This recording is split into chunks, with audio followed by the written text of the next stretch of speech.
Good evening, everyone. Welcome back to today's live session. I'm very excited for the amazing conversation that we are going to have today because we're going to talk about how you can learn to use your time to the fullest so that you can create extraordinary results in your life.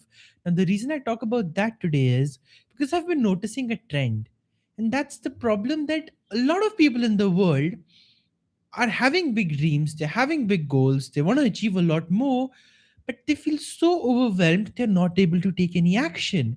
They feel burdened by life, they feel burdened by their circumstances, by their challenges, by so many things around them. And then they come down to one conclusion: I just wish I had more time. There are so many things to do in the world. How will I ever manage it? Well, actually, that's kind of a defeatist attitude because the productivity you're achieving and the productivity some of the most incredible people in the world are achieving happens on the same scale of the same 24 hours. So it's not actually the time or the hours that make the difference, it's something else entirely. And today, I want to talk to you about that core. I want to go to that deeper direction so you can yourself see managing the time was never the problem. The only problem was that I wasn't taking action the way I should have taken it. Because I like to approach this idea of overwhelm from the lens of economics. And this is one of the most beautiful lenses that you could take. And it's this: see, a lot of times, the question that economics comes up with is, how do we make sure that the unlimited demand human beings have is getting fulfilled with the very limited and tiny resources that we have? And they realized one truth, and that truth was, you cannot expect human beings to reduce their demands. That's just not going to happen. Our desires, our demands for more, our expectations, they're all going to keep going higher and higher and higher. So, when dealing with that kind of an economic situation, the question that they ask is not how do we reduce human demands, but the question they ask is how do we use our resources even more effectively to get the end result that we want? Well, just like that, when it comes to time, when it comes to our resources, or when it comes to handling overwhelm, we don't want to ask ourselves, how can I reduce overwhelm? No, that's not the question. We don't want to ask ourselves, how can I get more time? Because you can't increase resources magically. What you have to learn to do, and the question you have to ask is, how can I use my time so effectively that I get even better results than what I've been expecting? And before you think this question is going to lead into a lecture on time management, no, it's not. Because the truth is this: time is not something you can manage. Time is already managed for you. Time is managed by the clock on your phone that says this much time has already passed. Time is managed by the calendar that you keep referring to each day. Time is managed by the world. Everybody has the same 24 hours. So essentially, there's nothing to manage. What you have to manage and what you have to be aware of is how effectively the same hours are being used. And for that, you don't need to make a to do list. You don't need to take any different kind of method or app or trick. No. The only thing you want to focus on to really start mastering your skill of time management, that's the term I'm using here, but actually not the term we want to use. It's a general term that's there. So take it with a grain of salt.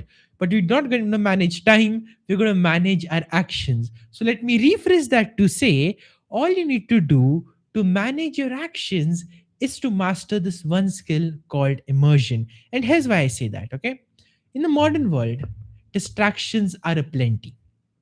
Like, just imagine this: I'm talking to you right now, and I have my other cell phone here.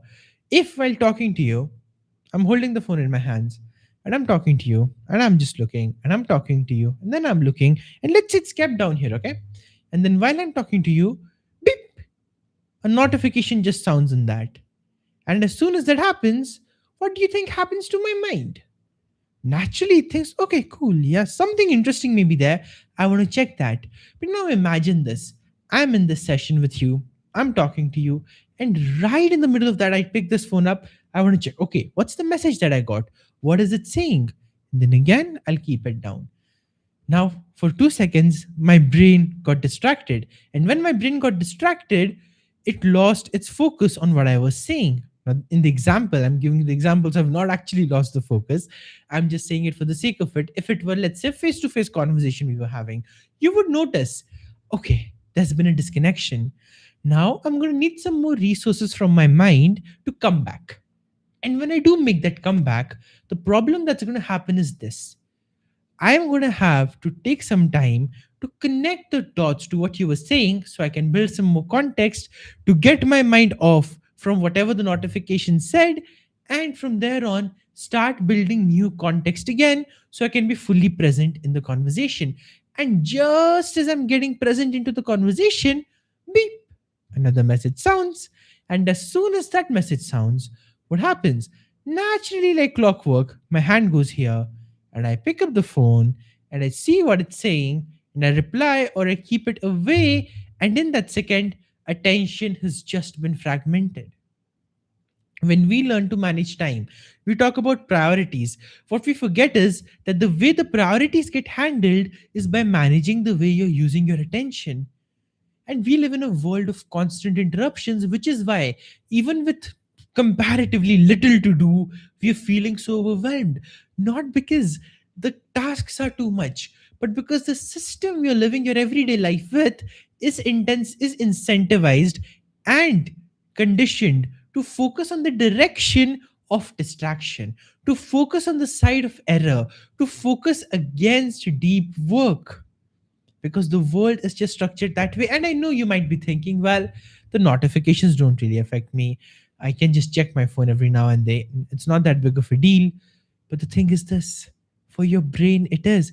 And I have personally recognized this. I've seen the days I'm at my best are the days I've used my phone the least. The days when I have the most coaching calls, where I'm from 7:30 a.m. in the morning all the way till the night, I'm all packed up. I notice my energy is even better. So is my focus.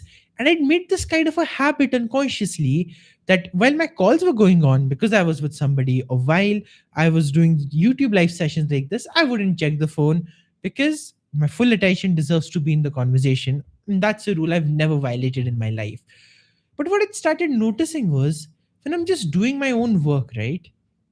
I would unconsciously pick up the phone and just respond quickly to messages. And sometimes it's necessary, and I do that. But then I recognized, hey, wait a minute. Even if there's not a message there, I'm just picking the phone up out of habit. Even if the tune hasn't sounded, I'm just trying to go in there and check what's happening. And that's when it raised the alarm bells for me. Okay, you got to pay attention, because I understand how this can have an effect on our minds. So now, from last few days, as I've been trying and as I've been seeing, the more I keep the phone away, the more I use my time better. There's a direct correlation, and that comes down to this idea of how immersed you are in the work. Because there's a cycle, okay? There's a graph of productivity that happens when you're using your time, your attention, your effort in doing something. So when you're starting, mental resources are scattered, you have to bring them back. So the effort is more, the result is not so much. That's why whenever you're starting something new, you'll notice the first 10-20 minutes are kind of okay. You don't really want to do it. You're like, yeah, I'll see, I'll look. But when you're in the flow, then you forget all about it. Then you forget about the time, then you forget about the worry. None of that bothers you. And what you can do very comfortably and very easily is focus on the task at hand. But to get to that stage, you need to be immersed for some while so you can actually start enjoying the work. Earlier, this would be easy for people to create. Now, in today's day and age, even before you can enter that state fully, beep. And as soon as that beep sounds, your mind is back at point zero. So, a graph that can be built up like this is going like this, then fall, then this, then fall, then this, then fall, then this, then fall. And the time is going, but the productivity is not increasing. Why? Because attention is scattered and you're not immersed enough in the task to be able to notice and understand the different patterns that may be playing out.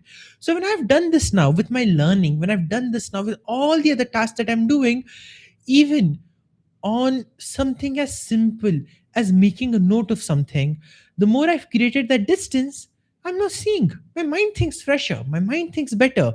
And already I had very good way of connecting and interconnecting ideas, but now it's getting even better.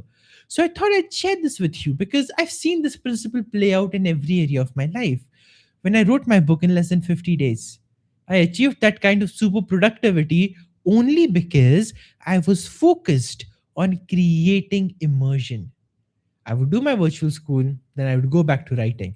I'd do my school, I'd go back to writing. I'd do my homework, I'd go back to writing. During those 50 days, those were literally the only two things I did. I would focus and I would write. I would focus and I would write. I would focus and I would write. And the more I repeated that cycle, guess what happened? Initially, there was resistance. Initially, there were challenges. Initially, it felt hard. But as soon as I passed that initial level of difficulty, the momentum shifted to my side.